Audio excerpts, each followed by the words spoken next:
Hello and good afternoon. Wow, does that just happen right now? Everything is meshing together, and that was good. That'll be there forever now. Good afternoon, everyone, and welcome to our next session here. I'm excited to have Ruth Lagerquist here. She's out of Sheridan County 911, and she's going to be doing a session called "Creating Your Own Calm." And look out for a poll that's going to be coming up here in this session. And take it away, my friend. All right. All right. Thank you, Ricardo. Maybe we should develop a Crayola bomb as our next secret weapon, a happiness weapon, a beauty bomb, and every time a crisis developed, we would launch one. It would explode high in the air, explode softly, and send thousands, millions of little parachutes into the air, floating down to earth, boxes of Crayolas. And we wouldn't go cheap either. Not little boxes of 8, boxes of 64 with the sharpener built right in with silver and gold and copper, magenta and peach and lime, amber and umber and all the rest. And people would smile and get a little funny look on their faces and cover the world with imagination. This is from a book by Robert Fulghum called All I Really Needed to Know I Learned in Kindergarten. So I'm going to thank Ricardo for, first of all the Dare to Be Greats, and I'm expecting a dozen more after this. Thank you.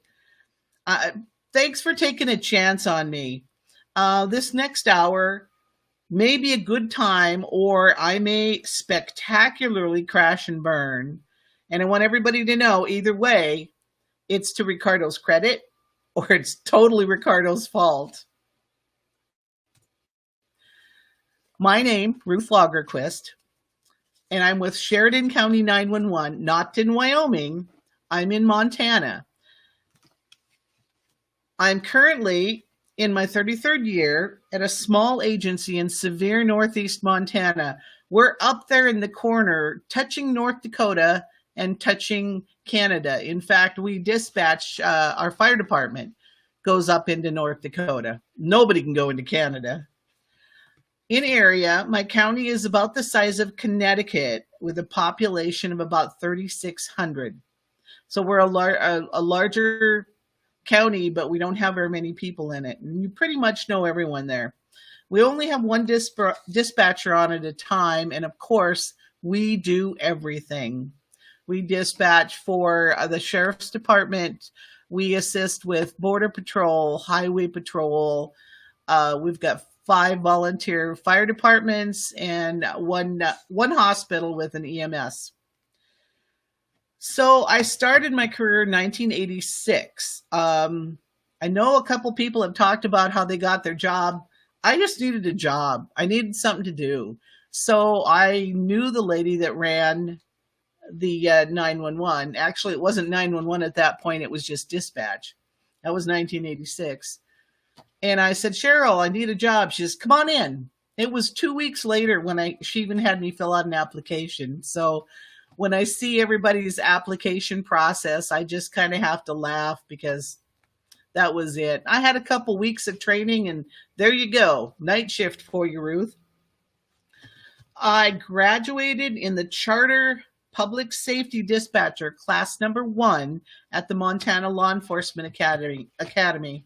Montana does require dispatchers, public safety communicators, to be certified and to have continuing education. I took a couple years off and was a professional painter and a muralist. And I really, really wanted to stay, but I could only stay if I was full time. And I said, I can't. There was some issues with varying things. I said, I could do part-time. And he goes, I don't have a part-time spot. So I left for 2 years. Well, I happened to be out at the fair and I talked to my previous supervisor and I said, hey, if you need help.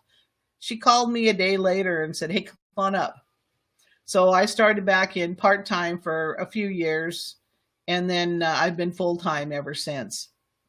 I answered the first 911 call in Sheridan County shortly after 911 was implemented, and that was in 1998. I'm a frontline emergency communicator, or whatever we're calling ourselves right now. And I have really no thought process that I want to be a supervisor. I love what I do. I'm lucky if I can supervise myself, so I just want to stay here. All the rest, I'm a ham general. I have a ham radio general license, and thanks to my Funkle Dave, I have a really nice ham radio shack in the basement. Community or crisis intervention team. I'm on the Montana TERT team. I am a law enforcement hostage negotiator, and I've trained at the Cobra Training Facility at the CDP. And if you don't know what that is, ask me, and I'll tell you all about it. I'm a volunteer with hospice, and I am a trained domestic violence advocate. I'm married, and I have 2 married children in their 40s, mind you, and I have 5 high school age grandchildren. So I know everybody's kind of talked about stress, but I felt that I need to, again, mention what stress could be.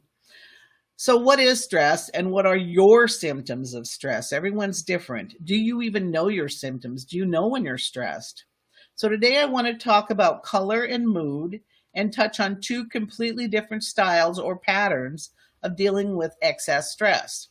I hope you'll leave today with ideas and insights about your own stress style and some thoughts on how you can use color to help create your own calm.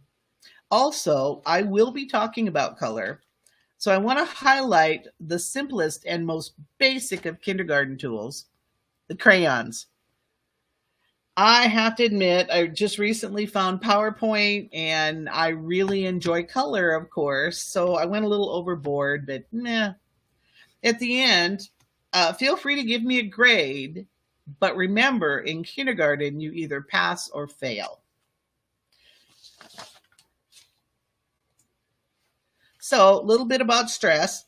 Stress is a feeling of emotional or physical tension and your body's reaction to a challenge or demand. One or the other, both, who knows? There are 3 basic types and with a bunch of subtypes. There's an acute stress, which is a short-term stress. There's episodic acute stress, which is a short-term stress that stems from a single incident.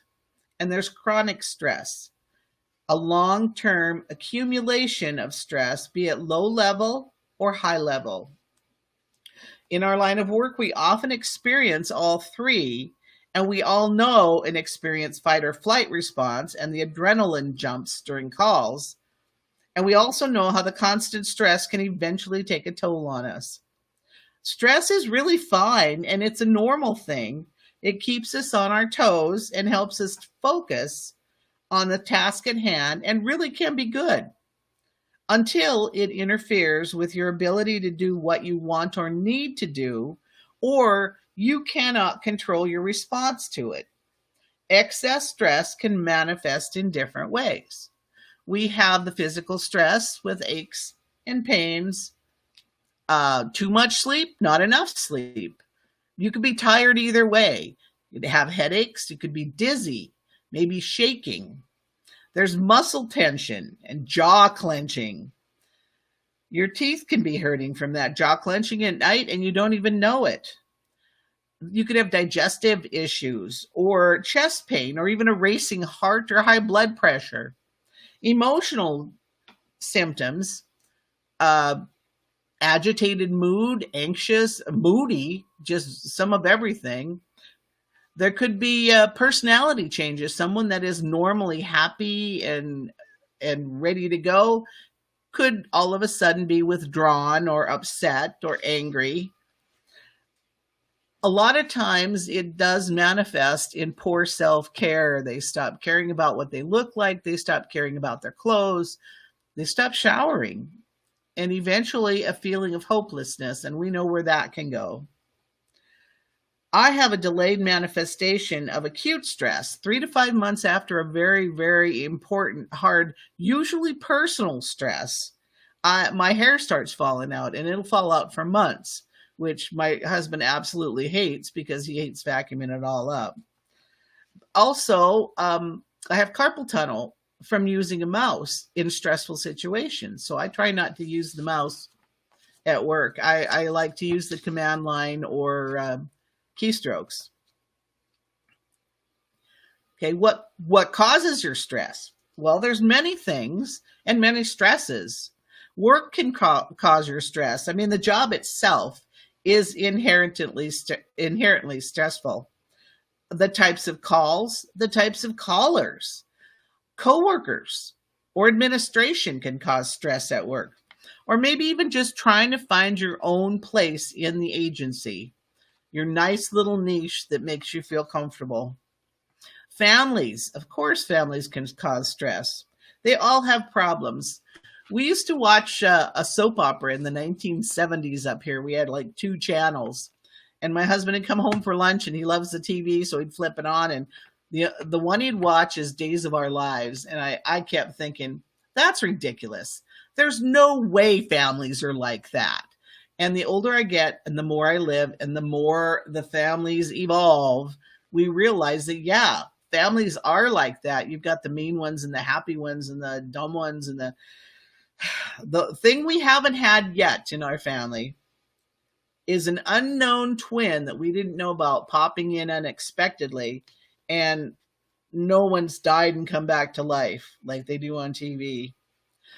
Parents can fight. They can fight about how to raise the kids, or they can fight with the kids. No family is normal. And like my husband always says, normal is just a setting on the dryer. Money can cause stress. Not having enough money to pay all your bills.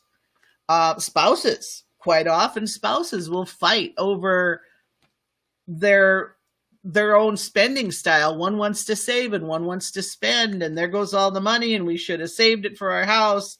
Big fights. Life is stress. Anything can happen. Every day can be stressful and full of problems. And sometimes it's how we react to life, how we react to things. Sometimes the problem is only as big as we make it. So think about what causes you stress. Do you maybe perceive something as an irritant and no one else does?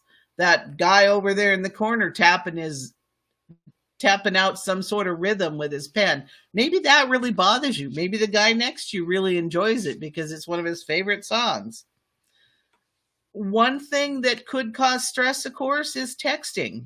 I mean, texts are easily misread. It's only 7% of communication is the written word. And the way we text now can be quite hard to read with the short words and leaving out words. Sometimes if you get a text, could you maybe be reacting to it poorly because of how you're feeling at the moment? If you're kind of in a pissy mood and your husband texts you, when are you going to be home? Thinking, well, who's he think he is? I'm going to get home when I feel like it. And what he means is, when are you going to get home? He's getting ready to take you out to really nice dinner and it's going to be really fun and it'll make you really happy. So it can be misread depending on how you're feeling and maybe where you're sitting or where you're at when you read it. You really need to you really can choose how upset you are. And it's not necessarily from the intended meaning of the communication. Besides, there's no sarcasm font in texting. I think we should invent that. So think about it. Look inward. Could your reaction be from outside influences and not the actual text? Are you making your own stress? Are you stressed out anyway and something happens that just makes it worse? So what can you do to start recognizing? Look inward. Think about it. Think about it. Think about what's going on and where the stress is coming from.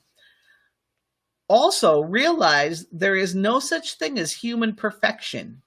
I had a friend that painted murals, And she told me that she was always worried about making mistakes. So what she started to do would make a mistake right away.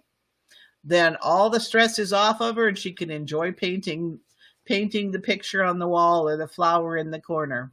So she made her mistake intentionally, but it was still a mistake. Perfectly fine. Another thing would be to take responsibility. At work or at home or with anyone, if you make a mistake or say something wrong, own it. Apologize for it. Fix it if you can, and then move on. I mean, why add more stress by trying to cover up a mistake or worrying about making someone upset? Also, take responsibility for making some of your own stress. A lot of times personal, sometimes work. Stop and think and look inward. Everyone's different. Everyone has their own ideas, has their own stress. So I promised you color. It's a little bit of color theory here. I want to focus on it and how it relates with stress, with general ideas and suggestions to help you deal with your stresses. So here's the ubiquitous circle of color, that color wheel, of course, made out of crayons. Basically, the color wheel is made out of primary colors, and there are three. There's red, yellow, and blue, from which all other colors are made. The secondary colors would be the ones directly in between those two primary: orange, green, and violet. And they always say violet instead of purple, and I don't know, it's kind of the same thing as far as I know. Tertiary colors are all the rest of the colors in that whole color wheel that fill it all in. And remember, the color, any color is made up from colors on both sides of them. We have complementary colors. Complementary colors are the colors opposite each other on the color wheel. So it's red and green, orange and blue, violet and yellow. My husband and I, he likes a beautiful cobalt blue. My favorite color is orange. So we complement each other very well. And I got to say, we've been married almost 45 years. It's quite romantic. There's warm colors and cool colors. Colors can make you look at it, it makes you feel warm. The warmer colors are the orange, the yellow, the red. Cooler colors are blue, green, purple.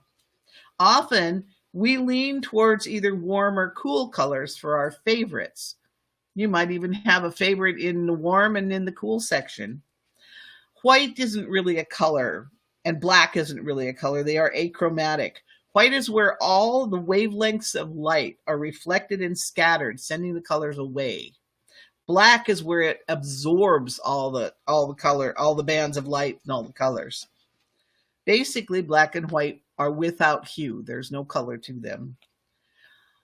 Talking about rainbows. Rainbows are always set up, the colors in the rainbow are always set up the same way. Red, orange, yellow, green, blue, indigo, and violet. And I think they stuck indigo in there just to make a really cool acronym, Roy G. Biv. Anything outside of that arc are colors and lights that we can't see with the human eye. So past the violet would be ultraviolet. Inside the red would be infrared.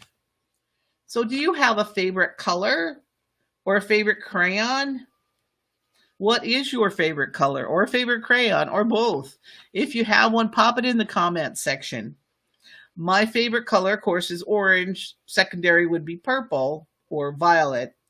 But my favorite crayon is blue-green because he can't decide if he's blue, can't decide if he's green. So he has lots of ways to go. Do you know how each color makes you feel?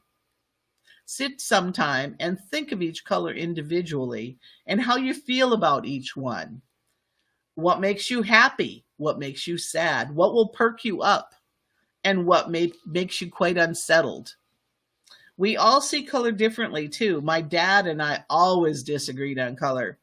He had a carpet, he laid carpet, and he had this huge Ford carpet van that was just the ugliest color. He kept calling it green, but I'm sorry, that green went inside the cow and came out the other end. I called it cowpucky brown. One time I ordered carpet for our trailer house. Everybody should live in a trailer house, just saying.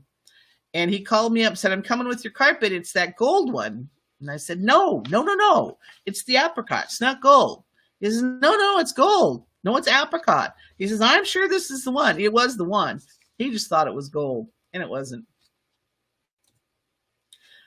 The University Hospital in South Manchester did a study. They took red, green, brown, yellow, purple, pink, blue, orange, and 4 shades of each. They added white, black, gray, and had 4 shades of gray. Total of 38 color options. With 320 plus participants, they had 1/3 that said they were mentally healthy, 1/3 that said they were anxious, and 1/3 that said they were depressed. They were asked to choose the color most drawn to, the color that catches the eye, and the color describing their day-to-day mood over the last months. And they found that it wasn't necessarily the color, but it was saturation that mattered the most. A light blue is not associated with poor mood, but a dark blue is. So the shade is more important than the color itself. Blue 28 was the most popular for healthy participants, but blue number 27, a bit darker, was first for those with anxiety and depression in the most drawn to color. Yellow 14 was named most likely to catch the eye by all 3 groups, which was kind of interesting. In regards to the mood over the last few months, only 39% of the healthy volunteers associated their mood with a color at all, and most of those were yellow. They liked 20% were yellow. But in the depressed group, 50%, and in the anxious group, 30% chose gray as a mood that described their color that described their mood over the last few months. That's kind of telling. The study co-author and a gastroenterologist, Dr. Peter Warwell, says that this is a way of measuring anxiety and depression, which gets away from the use of language. He'd been testing it on irritable bowel syndrome patients to communicate feelings, because that's an embarrassing thing to talk about, is your bowel. He thinks it can reveal patients' attitudes and possibly predict how well they will respond to treatments like hypnosis, something subconscious. They are currently working on other applications in the media fields, most particularly pediatrics and surgery. So color mood. Colors can help determine your mood, and some people are more affected by color than others.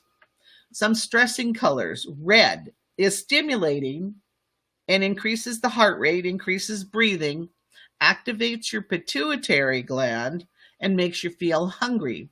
That's why a lot of restaurants have red in them. That's why a lot of kitchens used to have red in them, and maybe they do now. That's why a lot of dining rooms have red in them. They find, though, that red does cause poor performance on cognitive tests when volunteers were tested in a red room. So that's not good. I don't want to be tested in a red room. Red makes me angry anyway. Another stressing color would be a plain white. White can increase anxiety if too much white is used with no variation. I always think of it as my fear. I assume everyone has the same fear of staining white pants. I don't wear them. I don't have them. I'm scared to drop anything on them. Too much anxiety for me. Now, bright hues can be stressing also. They bring excitement and energy, but too many colors, too many bright hues can be panic-inducing. Several colors in a small space can also cause headaches. So what we want to know about is the calming colors. So blues can be calming and relaxing, but some people equate that color with sadness. So that's one that is individual and you have to take care with it. Greens remind us of plants and growing things, and the yellow undertones are the most calming of them. They have the ability to slow metabolism, which has an inherent calming effect. Soft pinks, unless you really, really, really don't like pink, could also be calming. My grandpa used to say pink stinks. He did not like pink. Tones of white, varying tones of white, especially with added beiges, can be very calming. A uniform color scheme or monochromatic, which is tones of the same color used in a color scheme, uses less mental energy to take it all in and thus calming. The Minnesota State University did a big study recently, and they determined that red was the most stressful color, and I agree, and green, possibly with some white, is the most calming.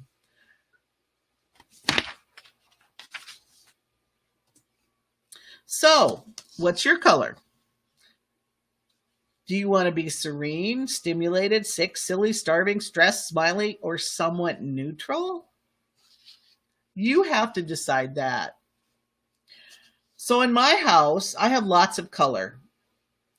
My dining room is stimulating with oranges, but the bedrooms I have monochromatic. One is grays with a little silver wash, and one is sepia tones, so that it's more calming in a bedroom. My daughter, her house, I feel, is too calm for me. She painted it pale grays, pale blues with some white trim because she needs it calm when she gets home from work. I find it too calm again, and I tend to, after a day or two at her house, I tend to just sit and drool.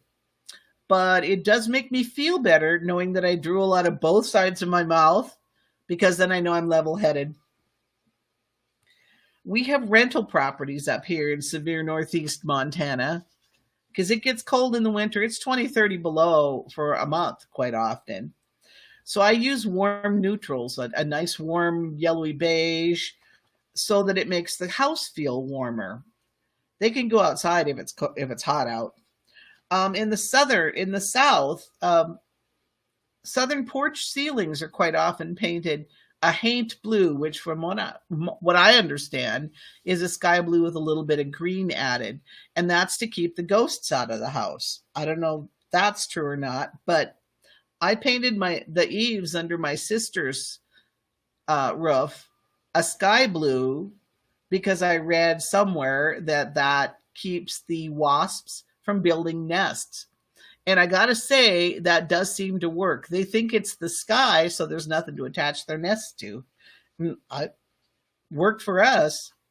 In Switzerland, they've tested a drunk tank pink, thinking it would calm violent prisoners. Well, it worked for the short term, like 15 to 20 minutes. It calmed them down a little bit, but had adverse effects for a longer time. So how do you know what color to choose? How do you know what color you like? How do you want the room to feel? If you're painting your room, think about how you want it to feel. Do you want to be stimulated in the kitchen getting ready for work? Do you want it to be nice and calm? My suggestion for colors, sit and think about what each color does for you and choose from that as to how you want it to feel in your house, in your rooms, on your body, the clothes you wear. Fill your environment with colors that you like and need. So what if you don't have green in your house? That don't matter. The bedroom could be a sanctuary. Do you like a light blue? That might be a good bedroom color. Paint your walls. And if you can't paint your walls, if you're in a rental, add accessories. Bedspreads, towels, rugs, or your favorite colors that you're going to wear. Most people kind of do that anyway, but sometimes they don't. Don't you feel better when you have a certain color on? But just don't just follow the herd. Just because this color is popular this year, don't go with that. Maybe you don't like that color. Be you. My living room has been the same pale apricot since the 1980s. Every time I paint over it, it's painted the same color. Sometimes I add a little bit like a copper chair rail or something, but it's still the same pale apricot. All right, we've surrounded ourselves supposedly with the colors we want and need. But since we were talking about color and crayons, because there's our crayons again, how about adult coloring books? Yeah, that could be a good thing. Did you like to color as a kid? If you didn't, I don't know that this is going to calm you at all. But coloring can take attention away from ourselves and relax the brain. With our high stakes job, this is low stakes. If you go outside the line, who cares? That can make it much more enjoyable. You can channel your inner artist. Maybe you've always wanted to be an artist. This is a good way to do it. It can bring a sense of peace. They have found that mandalas and complex designs have reduced anxiety in a group of undergrad students. Why not? Art therapy, mindful art therapy with cancer patients has helped with symptoms of physical and emotional distress during their treatments. Art therapy can help people cope with depression, anxiety, addictions, trauma. We had a class here to teach children art. We didn't have crayons or brushes. We used collages. But it was an art therapy for foster kids to help cope with their traumas. Coloring has also, crayons and color books, has also been used in nursing homes for calming dementia or Alzheimer's residents. In regards to colors and feelings, you are the only one that knows how color will affect you. So take some time to think and feel. Think about the red. Think about the pink. Think about the blue and decide what colors work for you. I know I react significantly to the colors in my surroundings and in my sight. I would never, ever, ever, ever have a red wall. It just makes me totally immediately angry. I know that. I don't have any red walls. I have about every other color. Do you know how colors affect you? Or if they do at all, maybe some people don't. Let's change paths a bit and talk a little about stress and grief. And it's been a heavy day already today with the Dare to Be Great, but I just think this needs to be mentioned. There are similarities between stress and grief and in how we deal with them, the same types of patterns. Both can come in waves. Both can lie dormant for days or decades. Everyone is different in how they deal with both. Each person has their own individual history, life experiences, and education. There are generalities with gender, with stress and grief. Different cultures, people in different countries handle grief and stress in different ways, and even different areas of our own country conduct funerals and grieve differently. Families and generations can help. The grandparents taught our parents their ways, and our parents teach us and show how they handle stress. We can look at them and see, is that a good way or not? Would that help me? Did it help them? Maybe you realize they didn't do very well with stress. Maybe you don't want to try that. We see our friends dealing with stress, and we can determine if those are good or bad ways. How many losses or traumas have we had in our lifetime, and how have we handled that? We learn and change from our own experiences. So we could learn a lot from crayons. Some are sharp, some are pretty, some are dull, while others bright. Some have weird names, but they all have learned to live together in the same box. Again, my buddy, Robert Fulghum. We are like crayons. We're all different and have different styles of living, coping, and celebrating. Do not judge others if they have different ways from yours. Accept them, support them, and help them. My mother was super calm during crises, and I learned that from her. But her mother called her cold, said you were just a cold person. And my mom, of course, was very, very upset by that because she felt, and she felt deeply.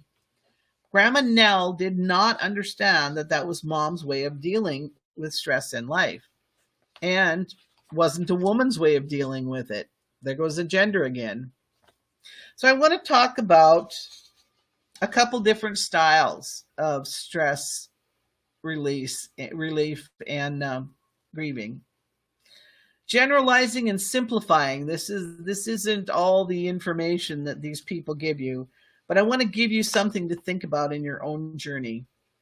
Dr. KJ Doka and T.L. Martin wrote a book called Grieving Beyond Gender, Understanding the Ways Men and Women Mourn in 2010. This was after 2 decades of study.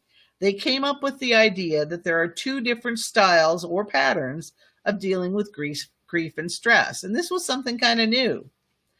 One style they called intuitive, which is a more affective, and instrumental, which is more cognitive and behavioral. I first learned about this in a hospice volunteer training.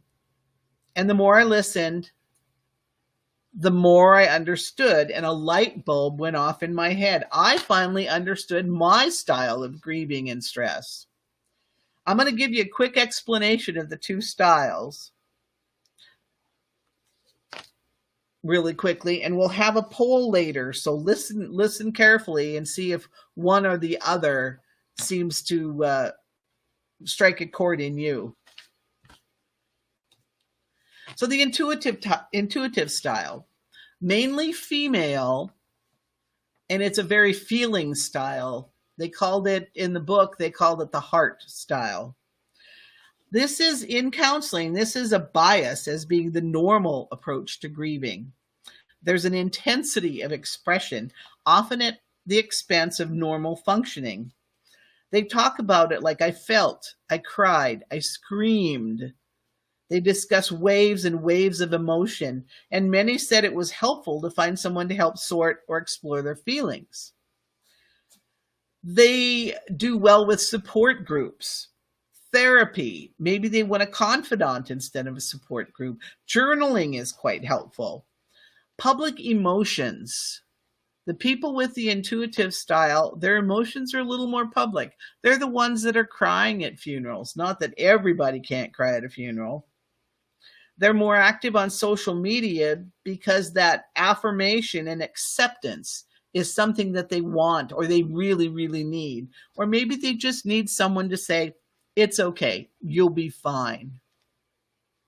In dispatching, the people with the intuitive style may need more peer support more often to handle the calls and vicarious trauma that come with the job.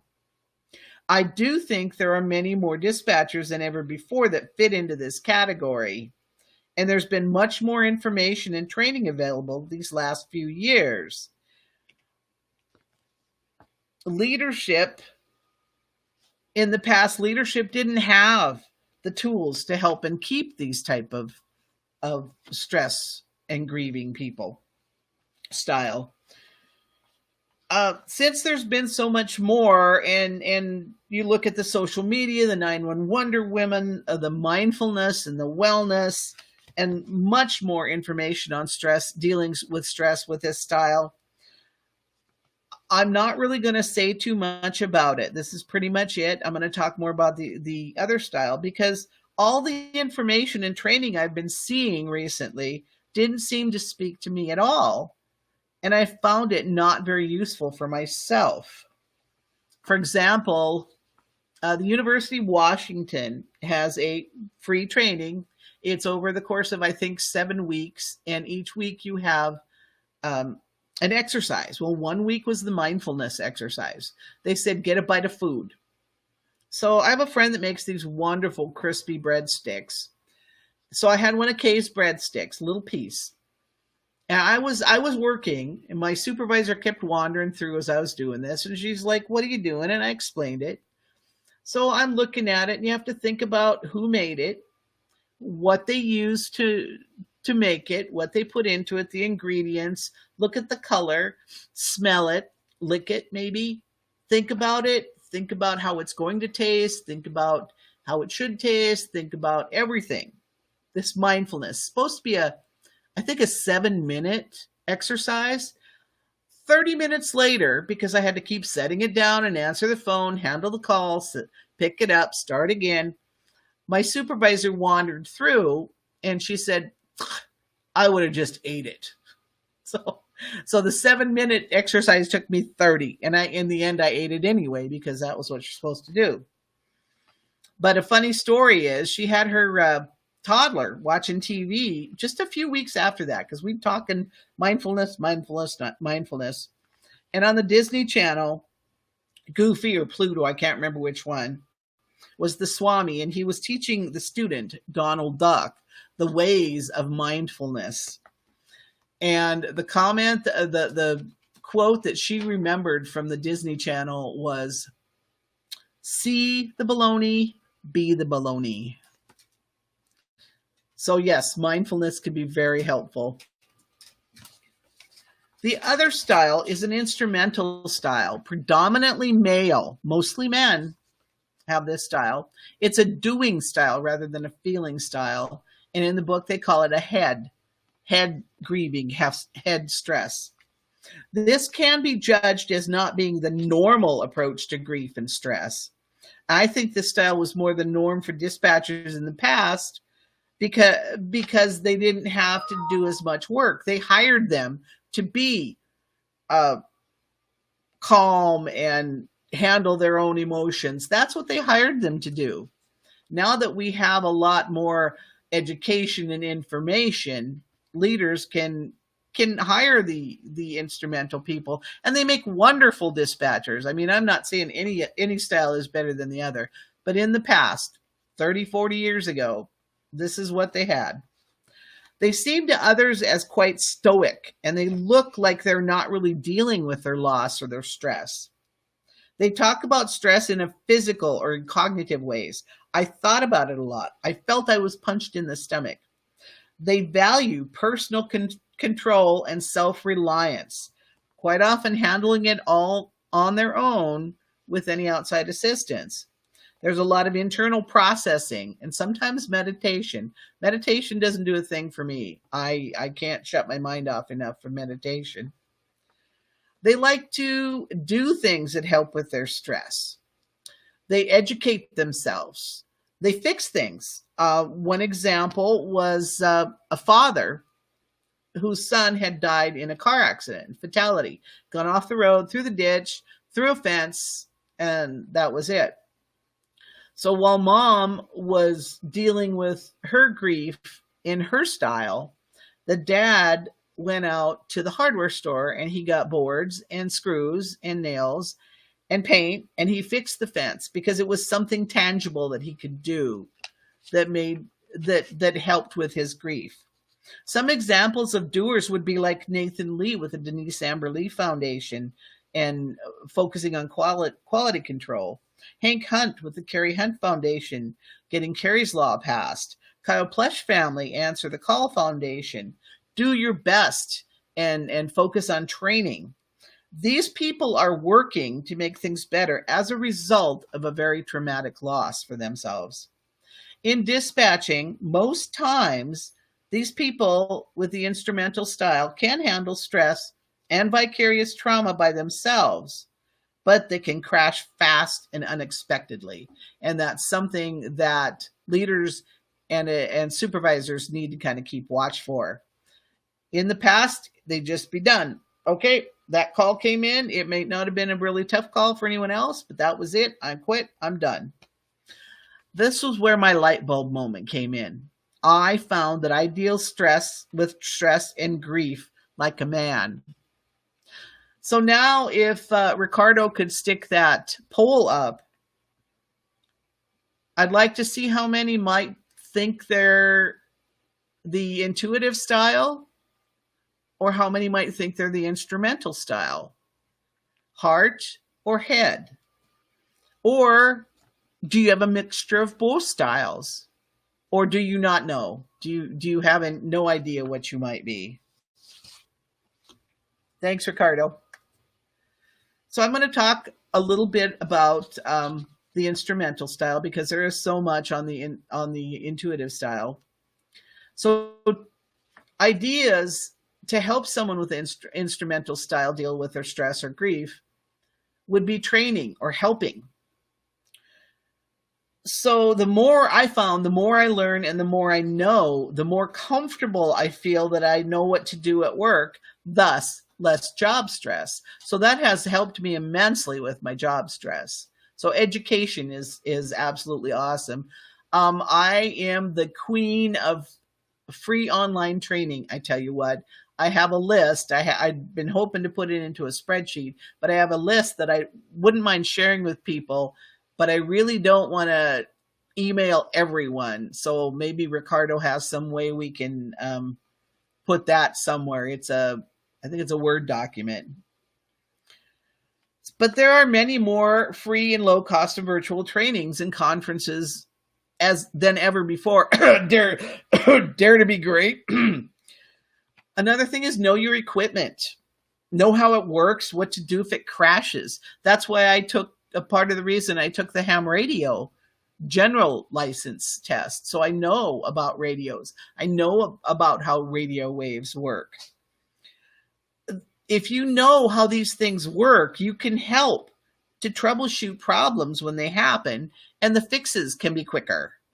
Examples of learning a lot of the radio and the 911, how your 911 calls are routed and everything, would be to study on your Nina ENP.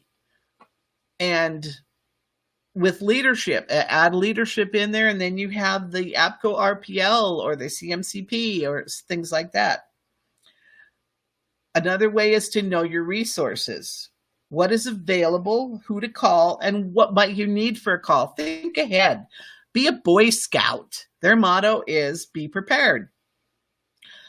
One thing that everybody makes everyone stress out is change. Try to embrace change to alleviate the stress of change. One way would be to help make those changes. See something that could be better, and help get those changes made. Offer to assist in looking into things so you know what's going on. I think the worst part of change is because you're scared. You don't know what's going to happen.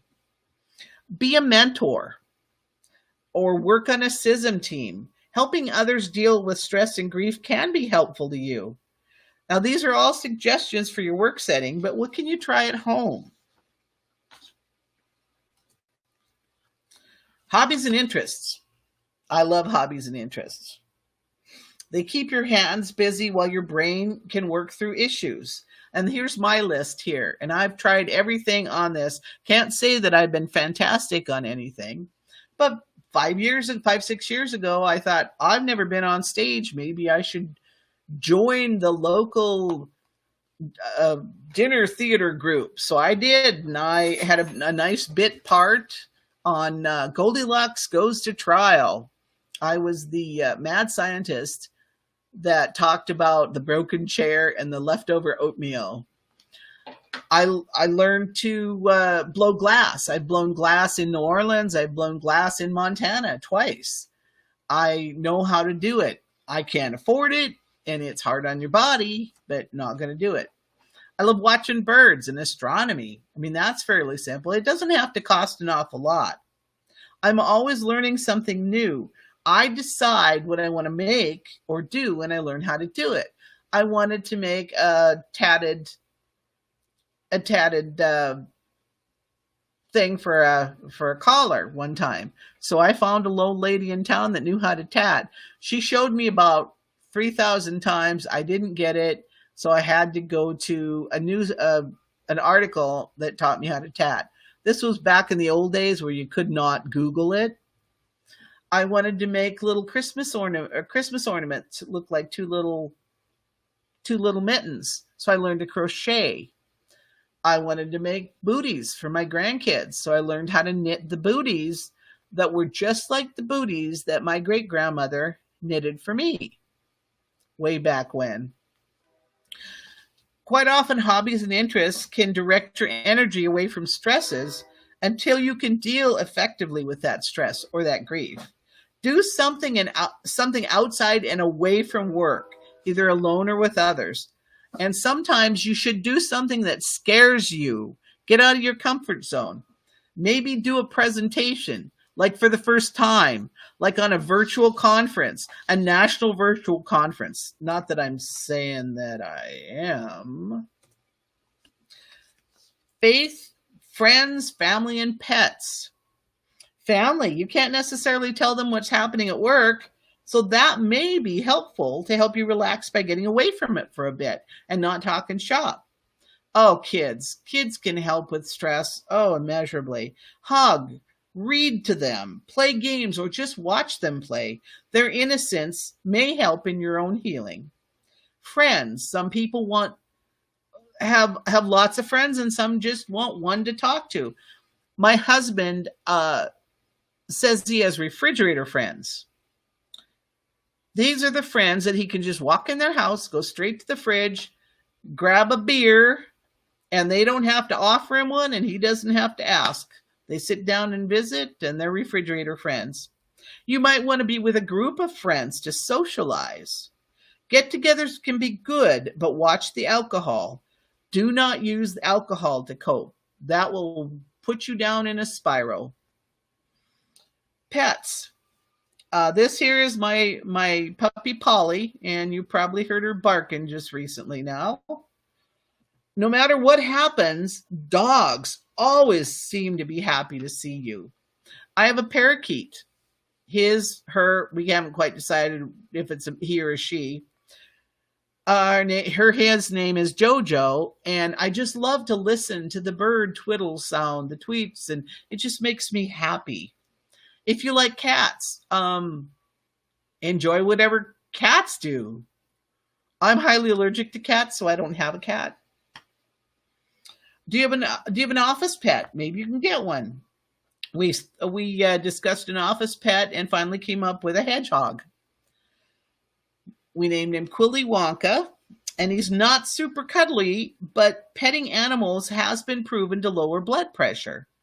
Helps with your stress. Do you have an office emotional support animal? Can you borrow one? Find one. Some people let them bring their personal animals in as long as they're well behaved. I have a coworker, and you know who you are, Rebecca, who has 11 dogs, 5 bearded dragons, 2 tortoises, and a parrot. Well, I figure she's either super laid back or super busy cleaning up after them all. Again, these are only some suggestions. Only you can know what's going to help you. When stress gets to be too much, stop. Reflect on the stress. Why are you stressed? What's causing the stress? Acknowledge the stress. What are your limits? Do you know your limits? Are you past those limits? What do you need right now? Do you need some group therapy? Do you need some one-on-one therapy? Some peer support? Do you just need time or space to process? Know when you need to ask for help and ask for it, or find some yourself. You don't have to go around asking. Lots of places, lots of help. Take the time to help yourself. Change things. If something's going on that's stressing you out, change it. If change is possible. If change is not possible, decide how you can live with it. How am I going to deal with this? Okay, that's how that is. I have to deal with it. That's what I'm going to do. My dad had a major life, nearly death event about 8-9 years ago. And after being in the ICU with him constantly for a week or so, my brother came to take over, and I came home on the 4th of July. When I got in the door, everyone bombarded me. We're going to go over to the neighbors. We're going to do fireworks. We're going to go. Hurry up and get ready. Let's go, let's go, let's go. And I said, I can't. And they all stopped and looked at me like I had three heads. I said, I can't, I can't, I can't. I just can't. This was horrible. I can't. So I took my dog, who really didn't like fireworks, and we spent the evening in the basement. And I was perfectly content to just be there by myself with my poor little shaken dog. And every 4th of July, the fireworks come out, and I think of that. I can't say I'm re-stressed, but I think of that when the fireworks come out. Never really cared for them, but I really don't care for them now. The more you learn and know about your stressors, the better you can alleviate stresses or manage stress or know that you need help. Only you can figure that out. You live most of your life inside your own head. Make sure it is a nice place to be.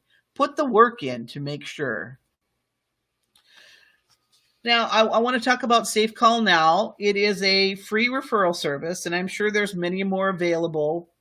Or find a chaplain, such as Dr. Reverend Edie.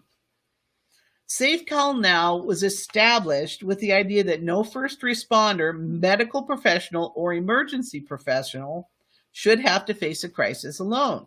It was founded by a former officer, Sean Riley, whose 20-year career in law enforcement ended in 2005 when he could no longer hide his secret addiction to alcohol and drugs. A few years ago, I heard Sean and his wife, who I believe is a nurse, speak at a Dakota 911 conference. And I was quite impressed. They wanted to make sure that there was a confidential 24-hour crisis referral service manned by trained peer advocates. These are people that do our job. They know us. They know what we have. They know what we're going through. They help you find the resources you need, either someone to talk to on the phone, in person, or by video. They'll keep it completely confidential because there still is a stigma. We always think in our line of work that we control chaos, so why can't we control ourselves? There's the crisis phone number and the crisis website. And I got to say, they're pretty good. Like I said, there's a lot more information.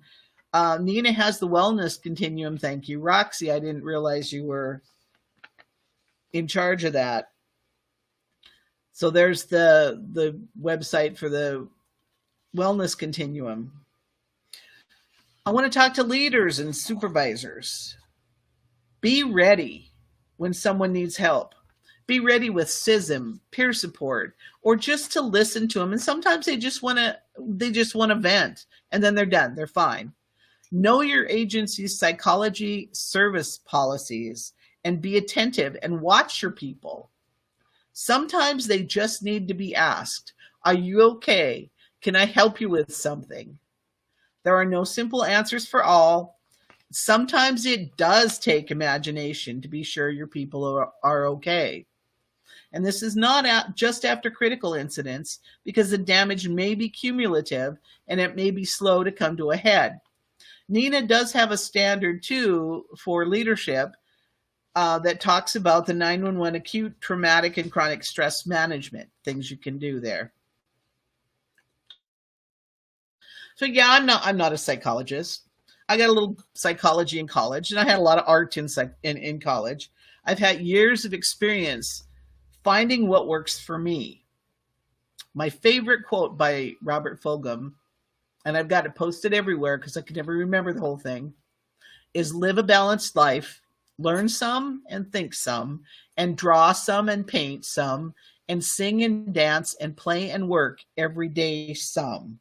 You can balance your life by balancing your stress and your happiness. You want them even or maybe a little bit more happy. Communication is the transfer of an idea from one mind to another with understanding. I hope I've transferred some ideas and that they can help you find your own way to create your calm. If you've learned anything new today or something that you want more information on, that you can ask a question, or leave a note in the comments. I certainly will go back and look at the comments. And please remember the poll with your stress style: instrumental, intuitive, both, or I have no idea. So thank you. Does anybody have any questions? Please put it in the comments in the question section. And I'm hoping Ricardo is there somewhere. Yes, I'm here. All right. I'm back on the screen. Right. Yes, this was excellent. Everything you were going through, just the color theory, it just hit. It really hit, and I wish you could have seen it when you had the colors and everything on there. For everyone who's watching right now, Ruth's screen is covered right now by the PowerPoint, so she was unable to see this. But you've had your information up there for a little bit now. I want to go ahead and I'm gonna close the video here, and then if you can go out of presentation mode and then just minimize that so that you can see us again. And just a quick little thing, Ricardo. Do you want to see some of the painting I have in my house? Of course. Yeah, that's my family tree. And I painted the bathroom. Oh, wait a minute. You have it in the PowerPoint?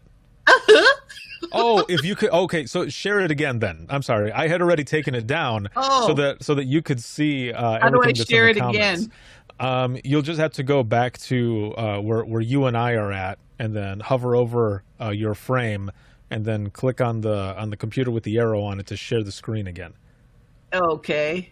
But when you had the color scale up and all the numbers were just flooding the comments there, and it was awesome to see everyone was talking about the colors. I thought that was just the coolest thing. Yeah. Okay. For me, it was number 5. Am I sharing it? Yeah, go ahead and share it again really quick. Let's see if it pops up. I think it's working. And then so it might just take a few seconds for it to pop up on the screen. But everyone in the comments here are saying that they loved your session and just really enjoyed everything. Okay, so are we back up on the screen? It has not popped up on the screen yet, no. But I did lose you. Oh man.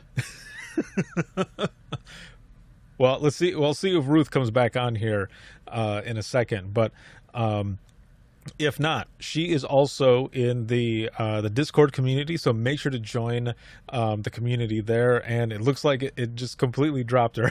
I'm not sure what happened, but go into the Discord community. Make sure when you click on the button and you register, make sure you go to the rules channel. It's on the left. Go to the rules channel and then scroll down and click the green check mark. The only reason that is there is because there's some rules and stuff of the community, basically telling people don't be a jerk is all it is. So as long as you are cool with that, you hit the green check mark.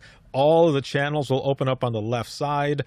Those channels have different topics that we go through, and they're focused conversations that we have throughout the community. But if you go under virtual events, you'll find Dare to Be Great, not the DTB G3 speakers. That's what we have where we're speaking with each other speaker wise. That one is a private one, but the public one is simply called Dare to Be Great. So go there and you can actually connect with the speakers and everything. They've been popping in and out of that section as well. So it's been amazing, Ruth. Thank you so very much for being a speaker and for doing this session. It was awesome. Again, when you get a chance, jump back in here in the comments and read what everyone has had to say. And again, you can connect with her there on Discord. So the next session that's coming up is going to be at 1:45 p.m. Eastern Time, and that's going to be with Tony Harrison. He's the president of the Public Safety Group, and he's going to be doing a session called Working Large-Scale Disasters. So we will see you in the next one. And man, we just got these few left of the last Dare to Be Great conference. We'll see you in the next one.